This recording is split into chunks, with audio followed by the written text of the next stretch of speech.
Donc, en ce qui concerne les sectes, les principales sectes judéo-occidentales, ou tout au moins, pas judéo, sémito-occidentales,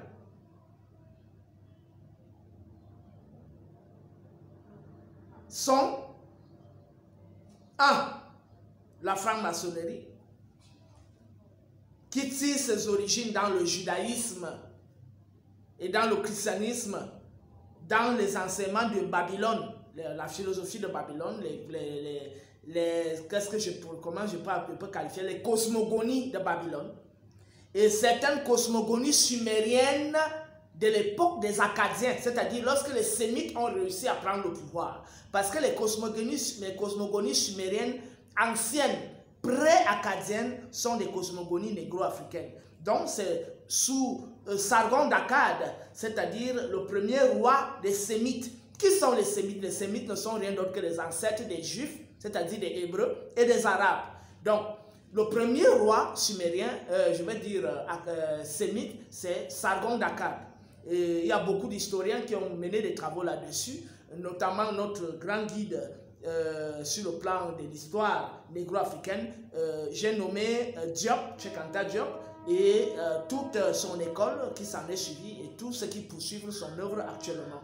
En dehors d'eux, il y a des penseurs occidentaux impartiaux, c'est-à-dire qui ne sont pas dans les cages idéologiques, qui font un travail scientifique désintéressé, qui font un travail scientifique objectif et positif, ont montré que le premier roi des Akkadiens, le premier roi des Sémites, c'est Sargon d'Akkad.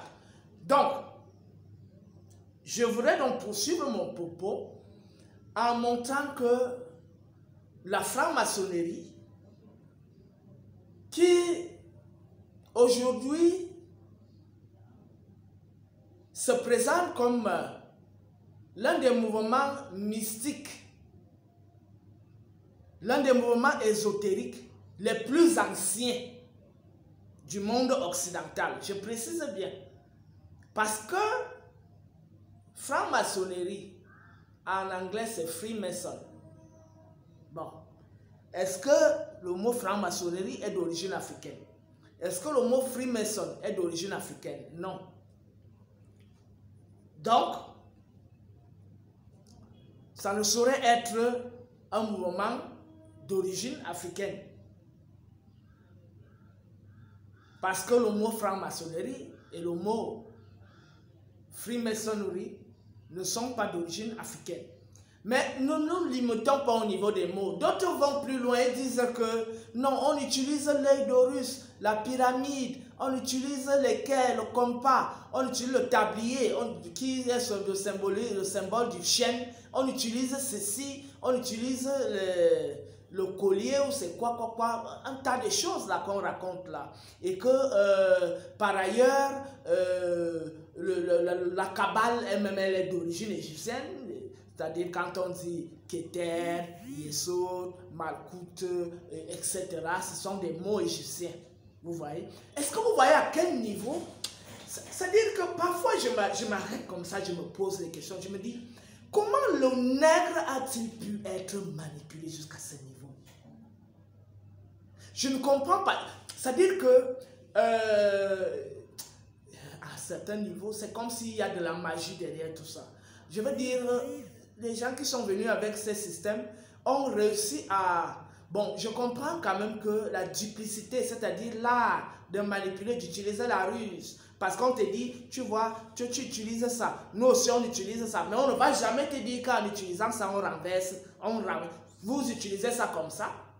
Mais nous, on utilise ça comme ça. On ne va jamais te dire ça.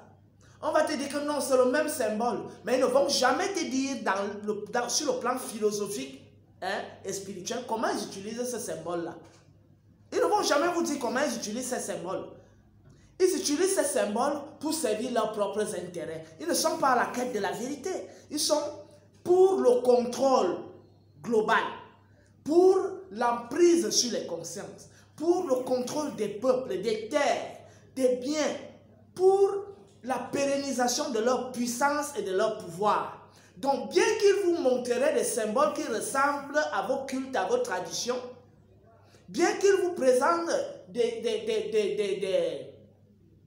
maximes philosophiques qui ressembleraient aux proverbes traditionnels ou à ceci ou à cela, mais je dis l'usage philosophique, c'est-à-dire la manière dont ils orientent leur philosophie, la manière dont ils posent les jalons de leur rituel, de leur culte, cela va radicalement à l'encontre des peuples qu'ils veulent contrôler. Parce que s'ils font la même chose que le peuple qu'ils vont contrôler, ce peuple ne pourra jamais se laisser manipuler. Il ne pourra jamais se laisser manipuler parce que ces gens qui font la même chose que le peuple qu'ils vont contrôler sont en phase avec ce peuple-là. Donc il n'y a pas de problème. Mais comment expliquer qu'ils font la même chose que le peuple qui est contrôlé, mais ce peuple est pauvre et ils sont riches? Ça veut dire qu'ils ne font pas la même chose. Pourquoi eux, ils sont des guerriers, ils versent le sang et ce peuple est pacifique? Ils n'aiment pas verser le sang. Pourquoi ils sont pervers? Ils pratiquent l'homosexualité, la pédophilie, le lesbianisme. Mais ce peuple ne pratique pas ça. Pourquoi ce sont ces gens-là qui viennent enseigner à ce peuple ce qu'il doit faire? C'est-à-dire à devenir homosexuel, lesbien, pédophile et tout ça. Or, ils nous disent qu'ils font la même chose que le peuple. Bon, maintenant on va plus loin. Ils disent que le peuple là ne faisait pas ça parce qu'il n'a pas compris les secrets de la puissance et du pouvoir. Mais il y a un problème qui se pose. Oui, le peuple là, on leur concède cela, n'a pas compris les secrets du pouvoir et de la puissance. C'est pour ça que ce peuple est pauvre. Mais il y a un problème qui se pose. C'est qu'au fond, les pratiques qu'ils inculquent à ce peuple, notamment l'homosexualité, le lesbianisme et la pédophilie, sont des pratiques qui sont contre la vie, contre la pérennisation de la vie, c'est-à-dire la procréation. Dites-moi, qu'est-ce qu'un homosexuel, avec son amant homosexuel, peut produire comme enfant, comme progéniture? Rien. Qu'est-ce qu'un couple lesbien peut produire comme progéniture? Rien. Qu'est-ce qu'un pédophile qui passe le temps à sodomiser les petites filles et les petits garçons peut produire comme progéniture? Rien.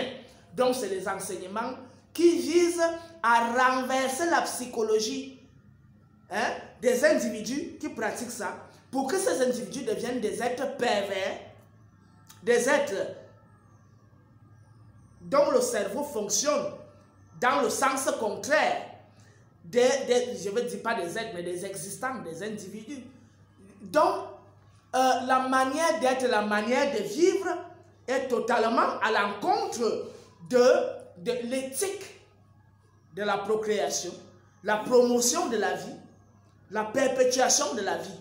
On se rend donc compte que ces enseignements sont des enseignements qui vont aux antipodes de l'idéal de vie du peuple dont ils disent qu'ils font la même chose, c'est-à-dire que leur spiritualité qu'ils pratiquent dans leur temple maçonnique et autres, c'est la même spiritualité que les Africains pratiquent. C'est contre la spiritualité africaine. Parce que l'Africain a toujours fait la promotion de la vie. L'homme va avec la femme va avec l'homme. Et non le contraire. Or, ils prônent le chaos, c'est-à-dire que la femme doit aller avec la femme, l'homme doit aller avec l'homme. Ils prônent la dépravation des mœurs, la corruption de la jeunesse à travers les actes de pédophilie, où ils détournent massivement la jeunesse, parce qu'en réalité, tout le monde qui subit ce genre d'actes de sodomie ont les déstructures psychologiquement et mentalement.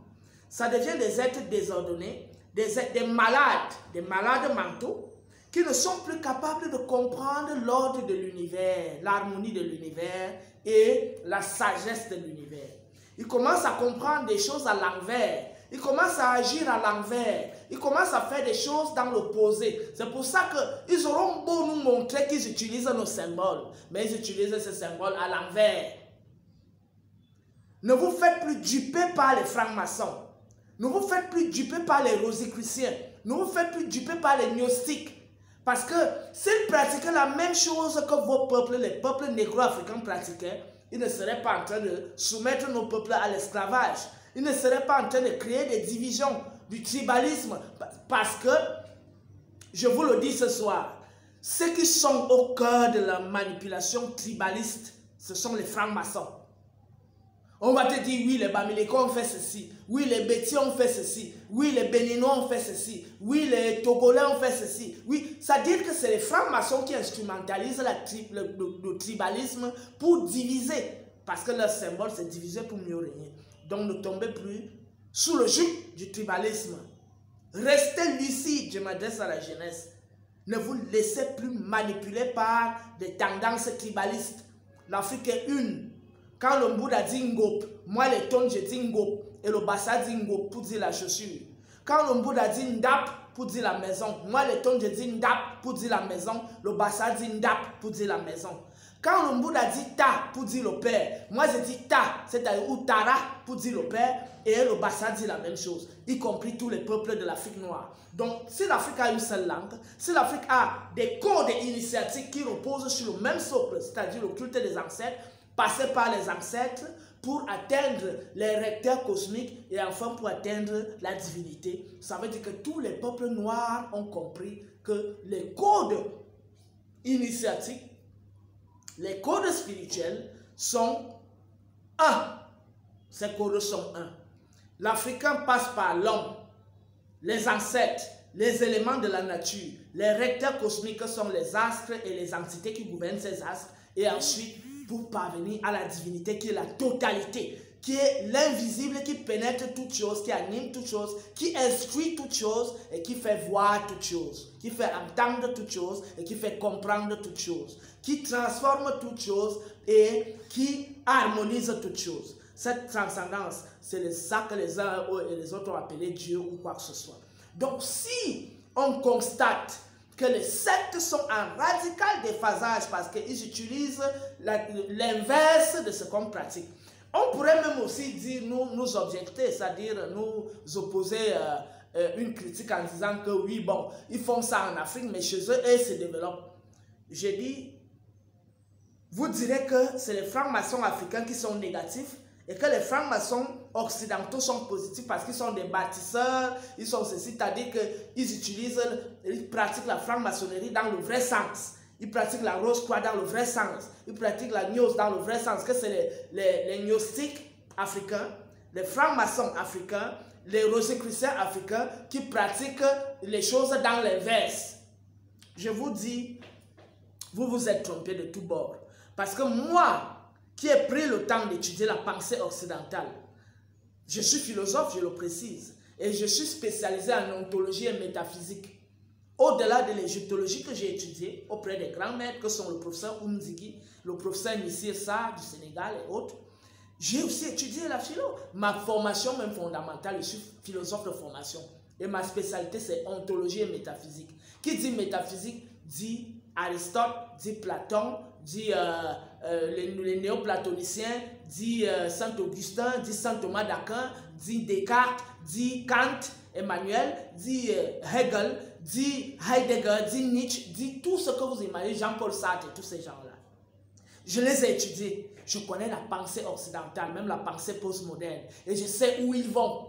Même sur le plan technologique, je sais où ils vont. Sur le plan géopolitique, je sais où ils vont. Donc quand je vous parle de ces gens, je ne vous parle pas de ces gens comme quelqu'un qui a grandi dans un enclos peut-être de Ngorma Poubi ou de, je ne sais pas. Ce n'est pas pour insulter les habitants de Ngorma Poubi, mais pour dire que j'ai eu, en dehors de la connaissance de ma tradition, de mon histoire, de ma spiritualité, qui est la spiritualité africaine, j'ai eu la possibilité de connaître profondément la pensée occidentale, de connaître profondément la pensée orientale, de connaître profondément la pensée américaine. Je veux dire du continent américain partant des Aztèques, des Incas et autres. Donc, lorsque je tiens souvent certains propos, ce ne sont pas des propos qu'il faut prendre au premier niveau. Donc, il faut creuser, il faut même être sûr qu'on est compétent de saisir la quintessence de ce que je déploie. Sans prétention, c'est juste pour dire que c'est beaucoup d'années d'études, pas seulement dans les livres, mais sur le terrain, dans l'observation, dans la contemplation, dans l'initiation, dans l'écoute, dans les échanges et tout ça. Donc, ça me donne une certaine assise qui me permet de parler avec autorité. Par conséquent, j'ai dit et j'insiste, toutes les sectes occidentales, franc-maçonnerie, Rose-Croix d'Or, Rose-Croix à mort, Rose-Croix Mark Sanders, Gnosticisme, Rotary et tous les mouvements que vous connaissez, et Kanka, Fraternité Blanche Universelle et tout ça. Je précise bien que tous ces mouvements sortent de l'Église catholique romaine. Vous allez constater une chose, que oui, il y a eu les antiquités, les antiquitaires, c'est-à-dire qui côtoyaient les Arabes au Moyen-Âge ou bien au 7e siècle ou au 6e siècle, qui ont gardé certains recueils que les Arabes ont tirés de l'Égypte et tout ça. Mais quand ils récupèrent ça, ils ne gardent pas ça comme c'est. Pourquoi? Parce que quelqu'un qui a des mœurs, une psychologie, bon, il faut que j'explique ça clairement pour que ceux qui m'écoutent, pour qu'on se comprenne très bien. Lorsque un individu naît dans un environnement hostile, où il y a la neige, où il y a le désert, où pour survivre, il faut mener des batailles, il faut verser le sang, il faut faire des razzias, des pillages, il faut violer les jeunes filles, les petits enfants, il faut faire ceci. Vous croyez que des individus qui sont nés dans ces milieux-là, même si on leur donne la sagesse, ils vont utiliser cette sagesse à bon escient? Non, il ne s'agit pas de la sagesse. Ils ne cherchent pas la sagesse. Ils cherchent les codes de pouvoir. Donc, en réalité, tous les sectaires, les francs-maçons, les rosicruciens occidentaux, qui sont entrés en contact avec les textes égyptiens, les textes sumériens antiques, les premiers sumériens étaient des noirs. Les textes de Mohenjo-Daro et Harappa, les textes, donc des textes des Dravidiens, lorsqu'ils sont entrés en possession de ces textes, ils ne recherchaient pas la sagesse. Oui, bon, ils disent que ça c'est... Et vous savez comment ils qualifient ça? Ils appellent ça l'idéalisme, ils appellent ça l'utopie, ils appellent ça... ils ont des qualificatifs pour employer, en fait, pour dénigrer la sagesse. Et maintenant, ce qu'ils recherchent dans ces textes, c'est les codes de pouvoir. Comment je peux faire? Si j'agence ça et j'agence ça, j'obtiens tel pouvoir, ça me permet de dégager l'énergie pour obtenir ceci. Comment je peux faire pour manipuler la conscience d'un individu et l'amener à faire ce que je veux faire? Comment je peux faire pour réussir à subjuguer, à dominer les entités d'une zone, d'un territoire pour que ces entités me servent? C'est ça qu'ils cherchent. Ils ne cherchent pas la sagesse. Il faut faire la différence entre la sagesse qui est la science de l'harmonie, de l'équité, de l'ordre de l'univers et la quête de la maîtrise et de la manipulation des énergies et des forces de l'univers. C'est deux choses différentes. Entre l'initié qui fait reposer la connaissance des forces et de l'énergie, des énergies qui agissent dans l'univers et la manipulation de ces forces et ces énergies et qui associe cela à la sagesse, il faut faire la différence entre celui-là et celui qui ne cherche que la manipulation, le contrôle et la manipulation de ces forces et de ces énergies. Donc, généralement, les francs-maçons occidentaux et africains sont dans ce jeu-là. Ils ne cherchent qu'à savoir comment on manipule les forces. Et aujourd'hui, même beaucoup d'initiés africains sont entrés dans ce jeu-là. C'est-à-dire que tu vois un initié, il ne connaît plus la sagesse, l'ordre, l'harmonie, l'équité, la vérité, la justice. Non, il pratique plutôt la mystique qui vise à contrôler les forces et les énergies, à les orienter, à les canaliser pour obtenir tel ou tel résultat. Là, beaucoup d'initiés africains sont devenus cela. Pourquoi? Parce que les confréries initiatiques traditionnelles africaines, beaucoup de confréries ont été infiltrées par ces sectes, ces francs-maçons, ces rosicruciens et tout ça. Notamment au Gabon. Le Gabon, c'est grave. N'allez pas, j'appelle toute la diaspora négro-africaine et tous les Noirs qui sont sur le continent africain d'éviter d'aller se faire initier au Gabon. Ou même dans certaines confréries initiatiques du Congo-Kinshasa, que ce soit Congo-Kinshasa ou Congo-Brazzaville. Au Togo, c'est la même chose. La franc-maçonnerie est en train d'infiltrer nos confréries initiatiques. Et il faut que les kamiques, j'appelle tous les kamiques du monde, à se mobiliser massivement pour protéger nos initiés. Parce que quand ces initiés ont faim, ils livrent les secrets au tout venant. Quelqu'un vient lui proposer 1 million, 2 millions. Tu crois qu'au nom de l'amour de l'Afrique, lui, la faim, il va rester comme ça? Mobilisez les fonds pour protéger nos initiés. Si vous ne voulez plus qu'ils livrent les secrets à ces gens-là, soyons avec eux, éduquons-les. Si on ne le fait pas, l'Afrique est perdue, je vous le dis. Arrêtez les discours, il faut poser des actes concrets. Donc, je voulais dire que la secte, telle qu'elle est comprise, à travers les mouvements maçonniques, rosicruciens, gnostiques et tout ça. La secte n'est rien d'autre que le travestissement de la connaissance des forces qui gouvernent l'univers et de la sagesse qui joue la danse de ces forces-là. Parce que la sagesse, c'est la manière dont ces forces se coordonnent pour créer les harmonies et pour perpétuer la vie. Vous allez donc vous rendre compte que tous ces maçons, tous ces sectaires sont contre 1. La justice, 2. Contre la vérité, 3. Contre l'harmonie, 4. Contre l'équité, 5. Contre la vie. Parce qu'ils réduisent les autres peuples en esclavage, ils créent des guerres, ils font la promotion de l'homosexualité, du lesbianisme, de la pédophilie, du trafic d'organes humains, de tout ça. Et ce sont eux les plus grands manipulateurs.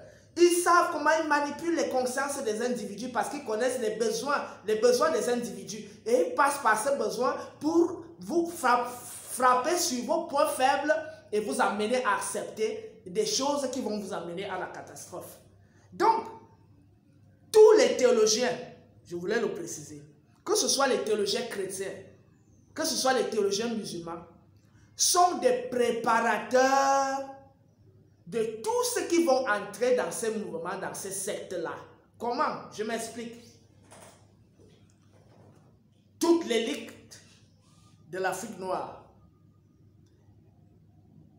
tous ceux qui ont posé les bases de la franc-maçonnerie, des mouvements rosicruciens, que ce soit la Rose-Croix à Morte, la Rose-Croix d'Or, la Rose-Croix Max Sanders et autres, du gnosticisme, tout cela reconnaissent Jésus. Tout cela reconnaissent Moïse. Tout cela reconnaissent Salomon. Tout cela reconnaissent Abraham.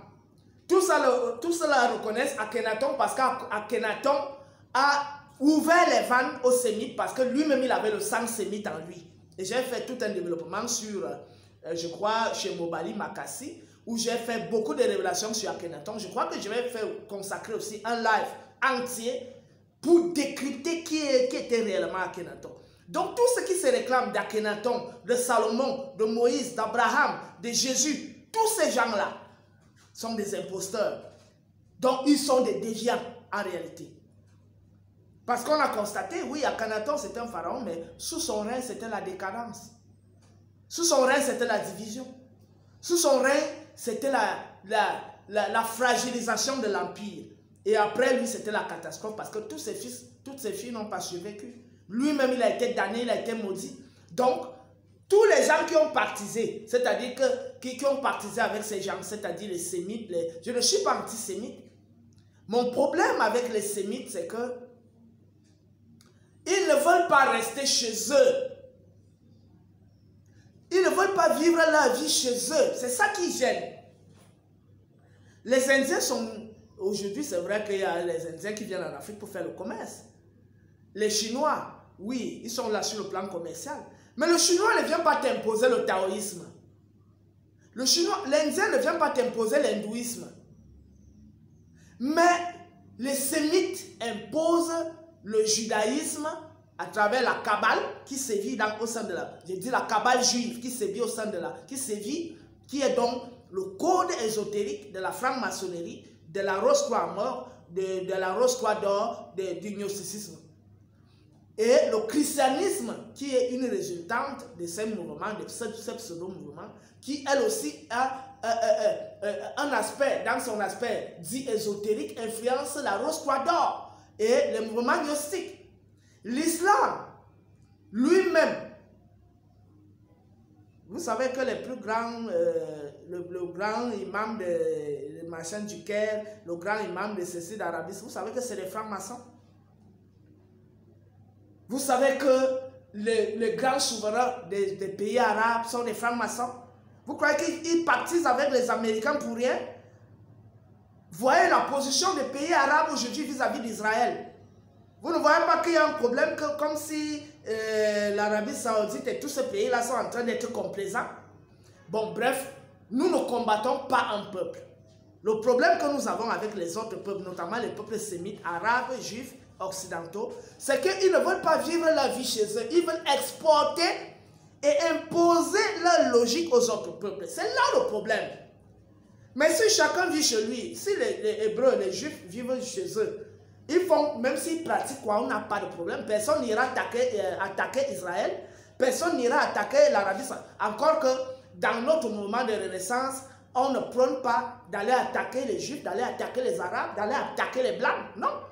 Nous voulons juste nous réapproprier notre philosophie, notre sagesse, notre manière d'être, notre fierté et notre prospérité. C'est tout, hein.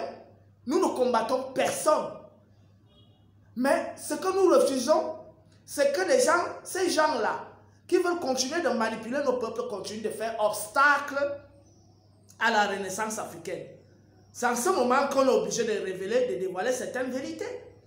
Que les Hébreux, les Juifs soient ce qu'ils veulent être. Que les Arabes soient ce qu'ils veulent être. Que les Occidentaux, les Français, les Britanniques, les Américains soient ce qu'ils veulent être. Mais qu'ils n'imposent pas ça aux autres peuples. Une fois que ça traverse les frontières, pour polluer les masses des peuples, pour détruire les peuples, pour réduire les autres en esclavage, pour imposer la famine, pour imposer la pauvreté, là ça devient un problème. J'espère que je suis très clair là-dessus. Chaque peuple a besoin de cette fierté minimale. C'est pour ça que je dis aux Noirs, tous ceux qui sont encore chrétiens, musulmans, francs-maçons, rosicruciens, gnostiques, ne servent pas les intérêts du peuple noir. Ils servent les intérêts du Vatican, de l'Arabie Saoudite, des loges judéo-maçonniques, des loges judéo-rosicruciens et tout ce que vous imaginez. Les églises de sommeil ne sont pas épargnées. Donc tous ceux qui sont dans ce système servent l'intérêt de ceux qui veulent davantage appauvrir l'Afrique, ceux qui veulent davantage maintenir l'Afrique dans l'esclavage, dans le mépris. Regardez à quel point les Noirs sont méprisés. Regardez à quel point ils sont piétinés. Retrouvons donc notre fierté sur la base de nos codes initiatiques traditionnels. Ils ont copié, mais ils n'utilisent pas ça dans le bon sens. Ils n'utilisent pas ça. Que les francs-maçons arrêtent de vous tromper. Que oui, c'est africain, ce qu'on fait là, c'est africain. Oui, il y a même beaucoup. Il faut même que je fasse cette révélation ce soir. Le grand leader du vaudou là, dans le monde, le grand leader du vaudou. Je veux dire, celui qui fait la promotion du vaudou en France, partout, aux Antilles et tout ça. Vous savez que c'est un franc-maçon? Vous savez de qui je parle, je ne vais pas citer son nom. C'est un franc-maçon. Et moi, je vous dis, je vous parle de sources sûres. Tout le gars, dès que vous voyez dans les médias occidentaux ouvrir les vannes aux gens de parler, les médias occidentaux ne traitent pas avec ceux qui ne sont pas avec eux dans leur système. Hein? Les médias officiels là, dès que vous voyez derrière quelqu'un qu'on lui ouvre les portes, qu'il vienne parler officiellement, que c'est lui qui est le représentant de ceci. Donc il part vendre les codes du vaudou aux francs-maçons. Et c'est ce que beaucoup d'initiés africains font aujourd'hui. C'est-à-dire que comme les francs-maçons ont de l'argent, ils achètent la conscience des initiés parce qu'il faut d'abord affamer les peuples pour les amener à livrer ce qu'ils ont. Donc si les Kamites ne soutiennent pas les initiés, l'Afrique est perdue. Est-ce que vous avez bien compris ce que j'ai dit ce soir? Tous les Kamites, les vrais, qui ont les pieds sur terre, enracinés dans la terre-mère, la terre originelle de Kamata, de l'Afrique noire.